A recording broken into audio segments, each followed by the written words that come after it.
Welcome to Class Time, your daily classroom for CSEC and CAPE subjects. It's now time for CAPE Chemistry. I am Ricardo Price. Today's lesson, we're going to look at atomic orbitals and periodic trends. So, the objectives for today's presentation, taken from the CAPE syllabus, will be required to describe atomic orbitals. We'll also be required to know the shapes of these orbitals, electronic configurations, and the occupancy of these orbitals. We'll also be required to know ionization energies and how it provides evidence for the existence of these orbitals. We'll also be required to know the factors that influence ionization energies and to use ionization energy data to derive electronic configurations.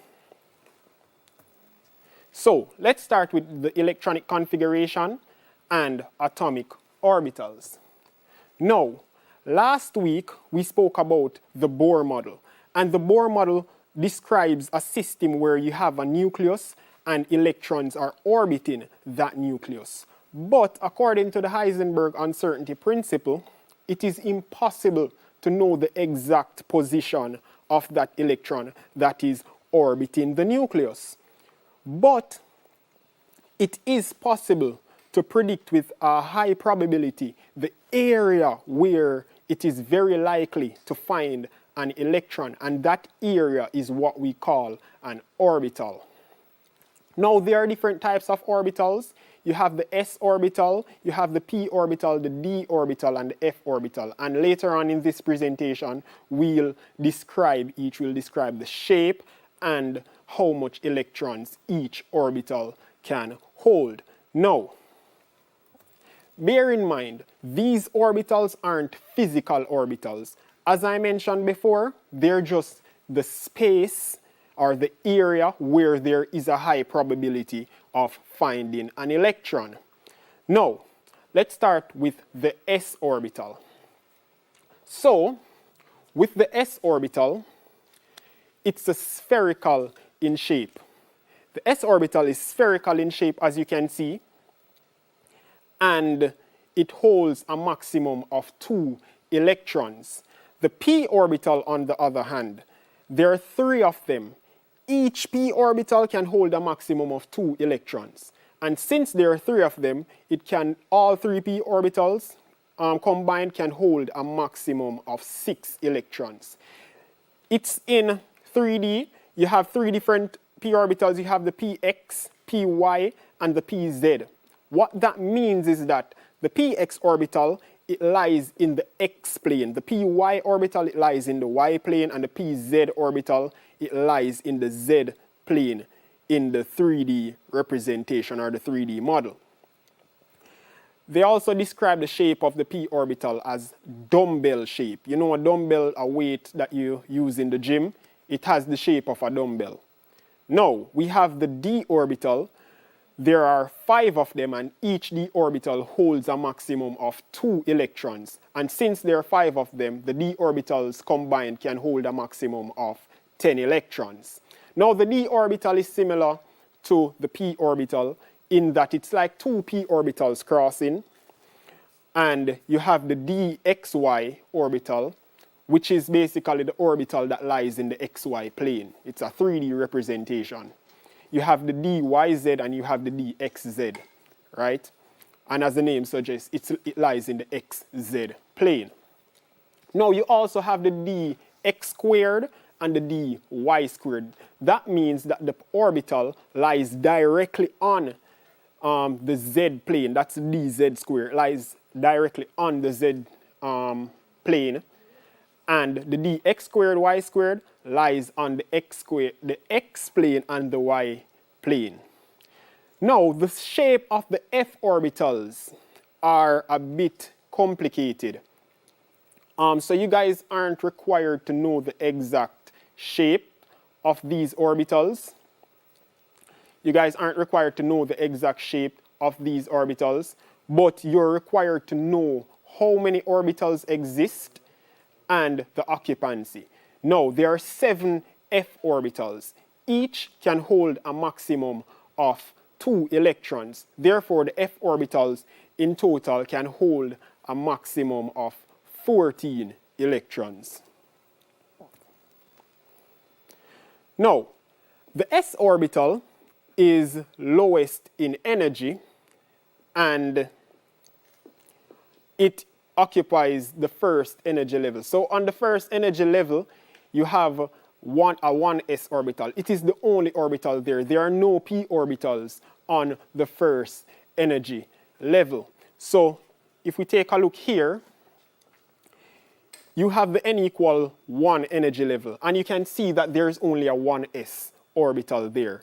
At the n equals 2 level, we have the introduction of a p orbital now. So if we are putting electrons in an atom, we'd start with the 1s. The 1, as we said earlier, an s orbital can hold a maximum of 2 electrons. Now, we put in the 2 electrons. Once this orbital is full, we move on to the 2s, and we put in the electrons in the 2s. Once we put the electrons in the 2s and it's completely full, we would then move on to the 2p orbital. Once we put in our 6 electrons in the 2p, we then move on to the next energy level, which is n equals 3. And then we put in the electrons in there. Now, at the n equals 3 level, we have the introduction of the d orbital. This signifies that the d orbital has a higher energy than the p and the s orbitals, right? Because it comes into play at a higher energy level. At the n equals 4 level, we have the introduction of the f orbitals, which are higher in energy than the d orbitals, the p orbitals, and the s orbitals. And that's how you fill out the orbitals in atoms when you're adding electrons. Now, just to recap, you can see that the s orbitals hold a maximum of 2 electrons, the p orbital holds a maximum of 6, and the d orbitals hold a maximum of 10. And the f orbitals holds a maximum of 14. It is important to know the maximum occupancies of these orbitals, because when you're writing the electronic configurations, you'd be required to know them. Now, let's do an example. For instance, we have the helium atom. Helium has 2 electrons, right? Therefore, if we're going to write the electronic configuration of helium, we'd have to represent it like this. The first number that you see represents the energy level that you're working with, the n level. So n in this case would be 1, the first energy level. The letter describes the orbital that the electrons are in. And the superscript with the number, that represents the amount of electrons within that orbital. So the electronic configuration of helium is 1s2. Let's look at another one. So we have the lithium atom. Lithium has 3 electrons. The first 2 electrons have to fill out the orbital that is on the first energy level, which is the 1s orbital. Once that is completely full, we then move on to the second energy level. And the first orbital on the second energy level is an s orbital. So we place the electron in that 2s orbital because we're now on the second energy level. Let's look at another. Now, we have boron. Boron has 5 electrons. So the electronic configuration would be 1s2, 2s2, 2p1. So now we have the introduction of the 2p orbital. And the more electrons you have, so the bigger the atom, you have more energy levels coming into play and different orbitals. Let's now look at sodium. Sodium uses the third energy level. Sodium has 11 electrons. So if we're going to place these 11 electrons in the orbitals, we'd have 1s2, 2s2, 2p6, and 3s1. Now, the 3s orbital comes into play here, and it would look something like this. So you can see the 3s orbital. All the s orbitals are spherical. So the first, for instance, with helium, which only has a 1s orbital, it would look something like this with the nucleus in the center. So you'd have the s orbital surrounding the nucleus. With the 2s orbital, like with lithium, you'd have the 2s surrounding the 1s, like so. With sodium, that has a 3s orbital as its outermost orbital, you'd have the 3s surrounding the 2s and the 1s. You'd have all these orbitals within this structure. So you'd have the 2p orbital within the 3s. Now, let's take a look at the board. So, it would look something like this, where you'd have, if this in the center is the atom, you'd have the 1s surrounding that atom. This would be the 2s orbital. This is the 2s surrounding the 1s. And then you'd have the 2p sticking out of the 2s orbital, right? And then you'd have, pardon my penmanship, by the way, and then you'd have the 3s surrounding the 2p, 2s, and 1s like this. Right. Now, writing electronic configurations can be a bit tedious, but there are alternate ways to writing these electronic configurations. I should note that the noble gas electronic configuration is very stable. It consists of a completely filled valence orbital. For example, the helium atom, the valence energy level in helium is the n equals 1 level. And it has an orbital that is completely full, so it's stable. Neon is another noble gas. And its valence energy level is the n equals 2 level. And its orbitals at that n equals 2 level are completely full because the s has 2 electrons, the p has 6. Thus, it is very stable. So we can write these noble gas configurations as the noble gas within a square bracket. So this configuration, 1s2, can be written as helium in a square bracket. And the neon electronic configuration can be written as neon in a square bracket. Now, we just did the electronic configuration of sodium. And we said that this is the electronic configuration of sodium. 1s2, 2s2, 2p6, 3s1. So it's kind of long in a sense. So I want you guys to make note of this. From here to here, this portion is the noble gas electronic configuration. And it looks just like that of neon. So instead of writing all of this, we could just replace this part with this, like this. So instead of writing all this, we could just write the electronic configuration of sodium is neon square bracket 3s1. So this would represent the electronic configuration of sodium. And you can do this for all your elements. So that's a quicker way how to determine or deduce your electronic configurations. Now let's look at the relative energies of these orbitals. Now let's start with the 1s, because the 1s orbital is the lowest in energy. You can see that there's a clear energy difference between the 1s and the second energy level, the third energy level, and the fourth, so on and so forth. So after the 1s, you have the 2s and the 2p orbitals. You see that the 2p is slightly higher in energy than the 2s. Then you have the 3s and the 3p. And at the third energy level, we have the introduction of the d orbitals, which are higher in energy than the 3p and the 3s. Now, at the fourth energy level, we have the 4s, the 4p, the 4d, the 4f. The 4f and the 4d aren't shown here because I want to highlight something.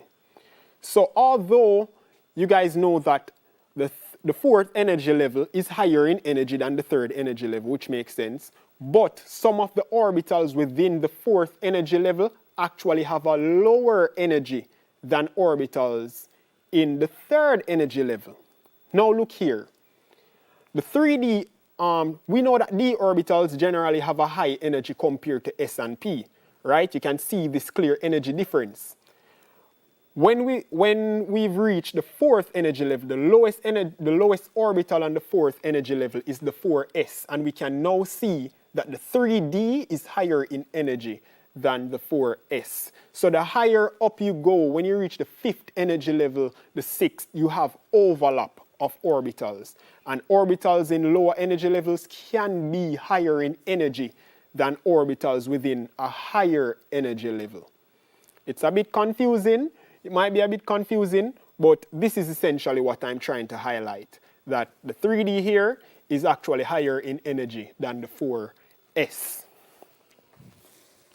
Now, let's take a look on how we know that orbitals exist. So, now experiments were done on some of these elements, and the experiment that was done involves ionization energy experiments. Now, what is ionization energy?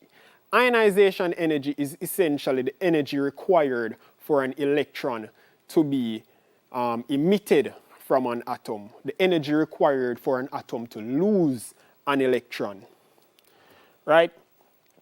And we predicted a steady increase going across the group from lithium to neon.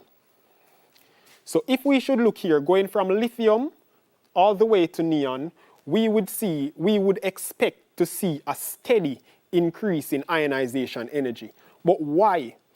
No, that would be the case because going from lithium to neon, you're adding protons to the nucleus. The nucleus is getting more positive. If the nucleus is getting more positive, therefore it would have a stronger hold on its outer electron, its valence electrons, right? Because positive attracts negative. Now, since it would have a stronger hold on the electron, it would be a lot harder for the atom to lose that electron. Therefore, the ionization energy would increase as you add protons to the nucleus. So we are expecting a steady increase going from lithium to neon. That is going from left to right across a period. But there were anomalies within the data. We did see a general increase in ionization energy, but there were kinks in the data in that we were expecting that boron would have a higher ionization energy than beryllium. And we were expecting that oxygen would have a higher ionization energy than nitrogen. We were expecting a straight line, but we did not obtain a straight line. We obtained something like this, where there were drops, and we didn't expect those drops. So the scientists at the time were wondering what was happening. Now, let's take a closer look at these three. We're going to analyze each kink. So let's look at beryllium, boron, and carbon, and then we'll look at nitrogen, oxygen, and fluorine, and to see what is actually happening. So, let me first see, an orbital is considered stable if it is completely full or half filled. Now, with that being said, let's take a look at beryllium. Beryllium has 4 electrons, and this is the electronic configuration, 1s2, 2s2. This is the valence energy level. The orbital at valence energy level is completely full, thus it is stable. With boron, the electronic configuration is 1s2, 2s2, 2p1. Now, the 2p is not completely full, nor is it half filled, so it is not stable relative to beryllium. With carbon, the p orbital, the 2p, is not completely full, nor is it half filled. But what can happen? You remember I was showing you the relative energies of these orbitals, and we said that the 2s is close in energy to the 2p.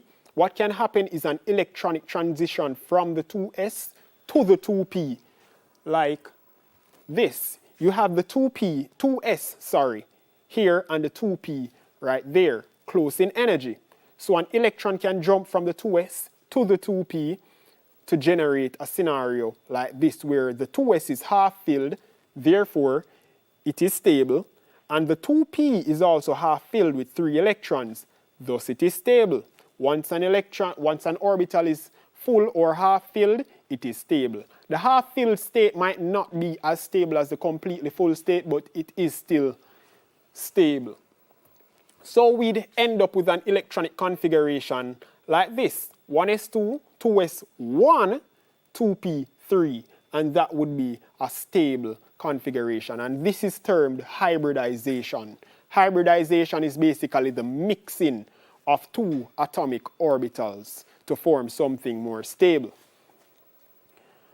So let's take a look at the others. So with nitrogen, the electronic configuration is 1s2, 2s2, 2p3. So this is stable because the orbital, the 2p orbital, is half filled. With the 1s, with the oxygen, we have the electronic configuration 1s2, 2s2, 2p4. No, this is not completely full, nor is it half filled. Even if an electronic transition were to take place, it would still not be completely full or half filled. With fluorine, we have this electronic configuration with 2p5, but an electronic transition from the 2s to the 2p would result in a 2p6 orbital, which is completely full, and this configuration would be stable. Thus, since nitrogen and fluorine are stable and oxygen electronic configuration would be unstable, therefore oxygen would have a lower ionization energy than fluorine and nitrogen, because nitrogen and fluorine would not want to lose any electrons if it's already stable, because losing electrons might result in it losing its stability.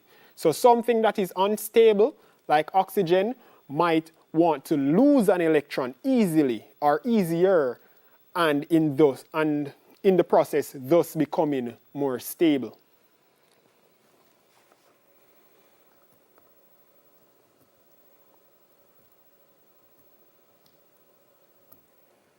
Now let's take a look at the factors that influence ionization energies. Now, one of the main factors that influence ionization energies is the size of the atom.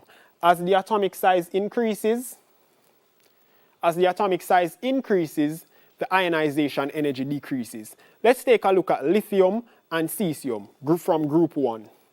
Now, lithium is very small. Cesium is very big. Therefore, the valence electron in lithium would be a lot closer to the nucleus. Thus, the nucleus would have a very strong hold on that electron, and it would be very hard to lose that electron from lithium. Whereas in cesium, the valence electron is very far from the attractive forces of the nucleus. Therefore, it would be a lot easier to lose an electron from cesium than it would be to lose an electron from lithium. Therefore, as you go down the group, the ionization energy decreases. You require less energy to lose that electron. But when you go up the group, the ionization energy increases. So let's take a look at sodium. So in sodium, let's compare it back to lithium. In sodium, the valence electron is a lot farther away from the nucleus than with lithium, because the lithium is a smaller atom. Here's sodium, here's lithium. So it's pretty easy to lose this valence electron. Once we lose this valence electron, we're now at the second energy level. So this energy level would go away, right? So the atom would get smaller. Once it gets smaller, it would now bear a noble gas electronic configuration. And it would be very hard to lose an electron from the 2s because the orbitals are completely full.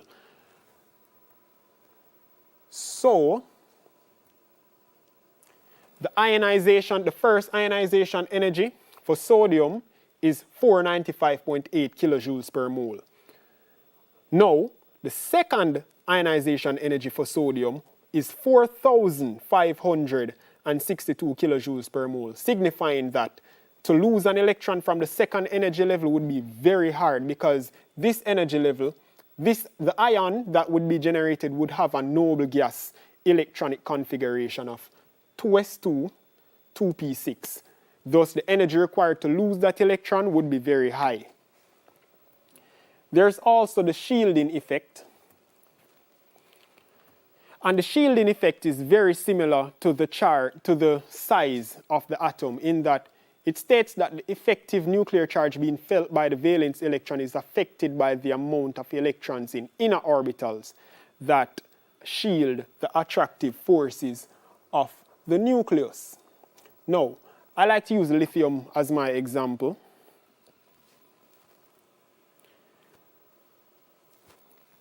So, with a big atom like potassium and a small atom like lithium, potassium is using up 4 energy levels, lithium is using 2. Let's focus on the valence electrons. With potassium, there are 3 energy levels in between the valence electron and the nucleus, while with lithium, there's just 1 energy level. These energy levels serve as shields. It shields the valence electron from the attractive forces of the nucleus. Thus, if you have more energy levels, you have more shields. So, essentially, this nucleus is trying to hold on to this electron, but the forces have to pass through 3 energy levels, and each energy level that it passes through, it loses a bit of energy. Thus, with potassium, it's very hard for the nucleus to hold on to that valence electron. Thus, the ionization energy would be very small compared to that of lithium, where you would require a lot of energy to remove this electron, because it only has 1 orbital, 1 energy level that is shielding the attractive forces of the nucleus. So the nucleus is essentially holding on to that electron very strongly. Now let's take a look at nuclear charge. So the nuclear charge is essentially the magnitude of the nuclear charge is affects ionization energy. The higher the nuclear charge, the higher the ionization energy. And we mentioned this earlier, that going from lithium to neon, the ionization energy is increasing. This is because the nuclear charge is increasing. We're adding protons from lithium to neon. Therefore, since the nucleus is a lot more positive, it can hold on to the electrons a lot stronger. Thus, it would be harder to lose those electrons. Therefore, the ionization energy would increase. And that just says, as we add protons to the nucleus, the nuclear charge increases. Now, let's take a look at aluminum.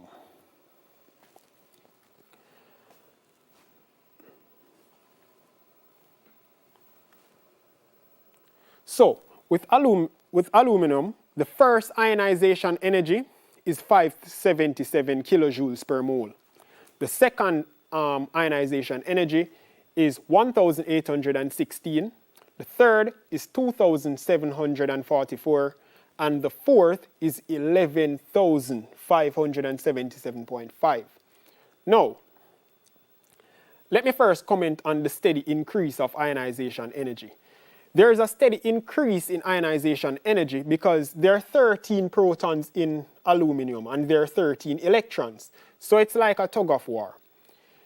The nucleus is pulling the valence electrons, the 13 valence electrons, towards itself, and the electrons are pulling back, right?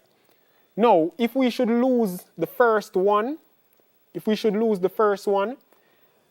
therefore, we'd have less electrons. Thus, the 13 protons would be pulling these 12 electrons at a greater rate. If it loses another, the nucleus would be pulling even more. Thus, it would be harder to lose the third one. That's why the third ionization energy is higher than the second and the third. Because with each electron lost, the nucleus is pulling even stronger. Now, at the second energy level, that bears the electronic configuration of a noble gas, the noble gas neon, right? So it would be very hard to lose an electron from that electronic configuration. And plus, it would be, these electrons are a lot closer to the nucleus. So the nucleus is actually holding on to them very strongly. So it would be very hard to lose an electron from the second energy level. But imagine if they gave you this data without telling you that it was aluminum, you'd see that there's a gradual increase here and then a big jump. Now you'd say to yourself that this big jump seems like an electron was lost from maybe something bearing a noble gas configuration. Therefore, these ones must have been on the valence electron, and this electron might have been on the previous energy level. So you can think that, okay, this must be some group 3 metal, because group 3 metals have 3 electrons on the valence energy level. So that's how you would reason out a question like that. So for the overview, we commented on the size of how the size affects the ionization energy. We commented on how the nuclear charge affects the ionization energy, and we commented on shielding. We mentioned that with size, as you go down the group, the size increases, thus the ionization decreases, the ionization energy decreases down the group, but ionization energy increases up the group because the atom is small at the top, thus the electron, the valence electron is closest to the nucleus, and it would be very hard to lose. With nuclear charge, we mentioned that going from left to right across a period, we're adding protons to the nucleus. The nucleus is getting more positive, thus it's harder for the valence electron to be lost.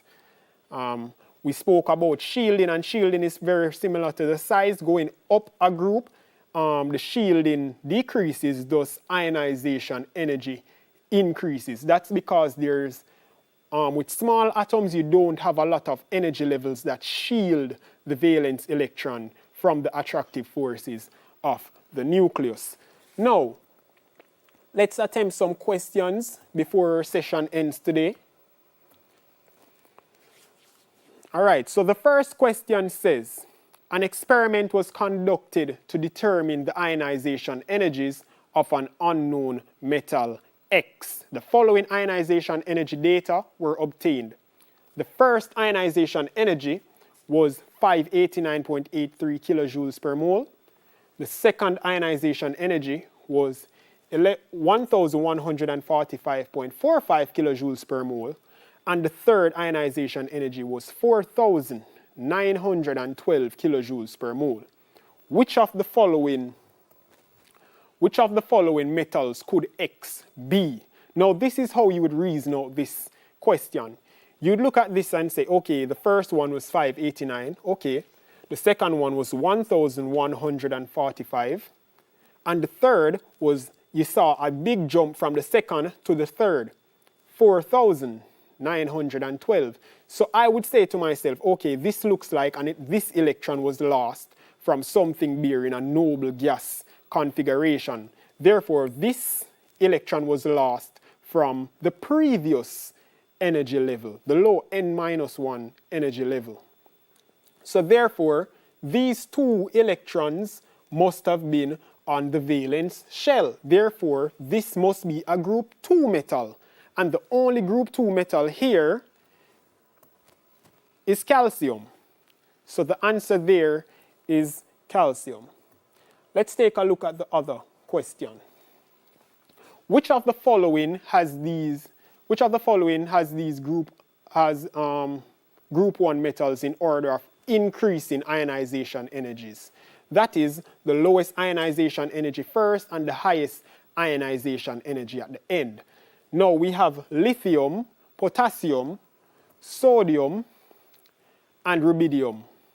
Now I know that lithium has the highest ionization energy there because lithium is the smallest. Therefore, the valence electron is closest to the nucleus. Thus, that valence electron would be very hard to lose. And they said that the lowest ionization energy first and the highest at the end. Lithium, A, is the only one that has lithium at the end, so the answer is A. Rubidium is very large, therefore it would have the lowest ionization energy of that series because the valence electron would be very far from the nucleus. Thus, it would take less energy to lose an electron from rubidium. The third question says, going down a group, atomic radius dash and ionization energy dash. Going down a group, the atomic radius increases and ionization energy decreases.